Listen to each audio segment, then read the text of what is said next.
Welcome to another episode of Titan PI TV. We're looking at the inside workings of a live operational investigation agency, that being here, Titan in Derby. I am your host and Managing Director of Titan Private Investigation Limited, Simon Henson. Welcome.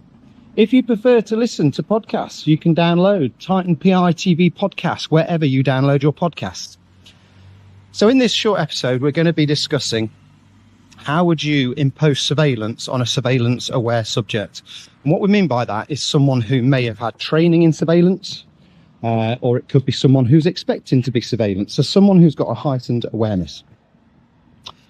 The reason this came about simply was because there was a subscriber, of which we've now got 867 subscribers. We're nearly at that 1,000, and I'm very grateful to every single one of you.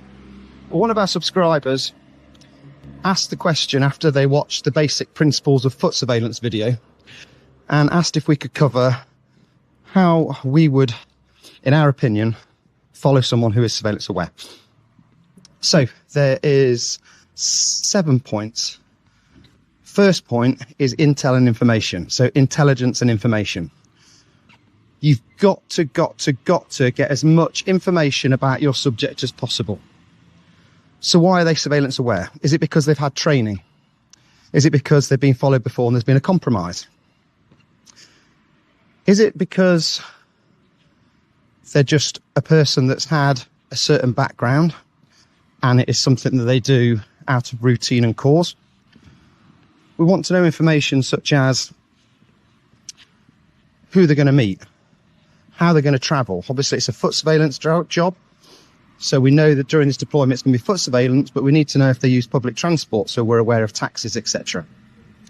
Is there an itinerary? Where are they expecting to go? So get as much information as you can and intelligence about the deployment ahead of you. Team size. So we've covered it before. We always do surveillance with a minimum of 2 surveillance operatives. It might be, if it's an aware surveillance subject, that we need to increase the team to 3, 4 or 5, just so there is less exposure per operative. Use of cover. So this is a good example of use of cover, actually. If our subject is ahead of us there, we want to be using cover. So if we're on this side of the road or that side of the road and the subject looks back, we could be seen. So let's use the cover of this building. So we're going to get partial sightings of our subjects, but not have the view of them at all times. So using cover. So that would be using a building line. It might be that we want to blend in with a group. So we walk 2 meters behind a group. So we're not invading their personal space. However, if a subject was to look back, it looks, for all intents and purposes, as we're part of that group. We prefer not to do that because that's giving your subject a free view of you. We don't want to go into the subject's 65-degree field of view. So a field of view 65 is that to that. We don't want to be in that, so we're giving our subject a free view. We would probably give our subject more room so that we'd be almost on the point of a loss. Depending on what information intelligence we've picked up, we might be able to leapfrog operatives ahead. But generally, we would give our subject more room just in case they try to challenge you, etc. Because then you're burnt for the rest of the deployment.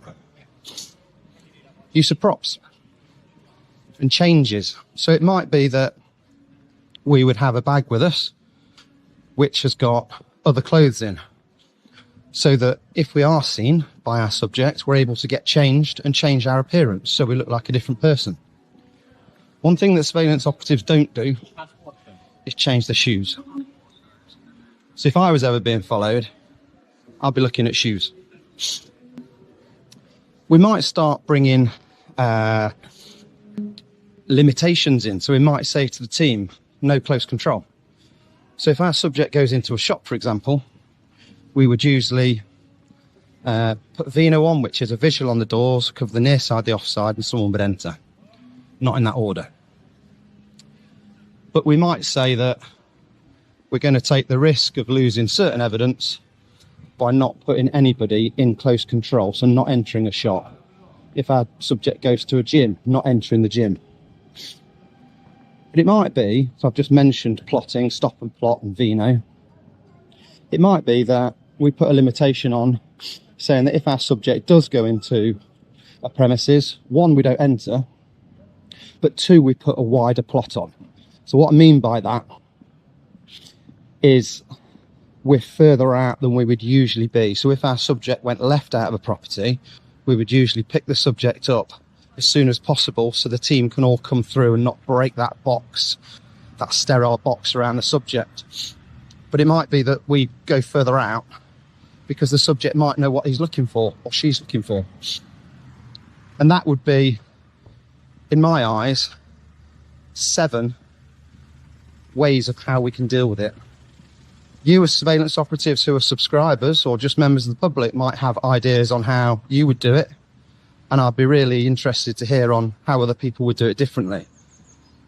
So my points of view were, first, intelligence and information, so gathering as much as you can so that you don't catch a cold or get caught out from poor planning. I would increase the team size.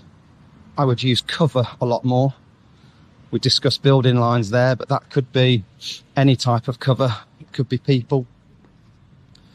And also, on that example I gave you where we dived left, it might be that that cover isn't available. So it might be that, because we've got a larger team, we start to send other operatives on parallels or alternate routes.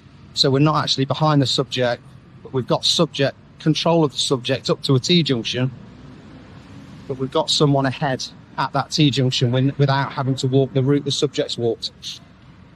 So intelligence, increased team size, use of cover, give them more room, more use of props and changing of clothes, no close control, so we'd limit that, and wider plots when we put stop and plots on. So that's another episode of Titan PI TV. Please give us a thumbs up if you enjoyed it. If you don't want to miss further episodes, then please subscribe. It is appreciated, and we're trying to get to that magical 1,000 by April. Once again, if you prefer podcasts, you can download Titan PI TV podcast wherever you download your podcasts. Thank you for listening, and we'd love some feedback from anyone that has what they think is a better idea, or who thinks they've got more experience, or has even experienced this. So thank you for listening. That's another episode of Titan PI TV. Thank you.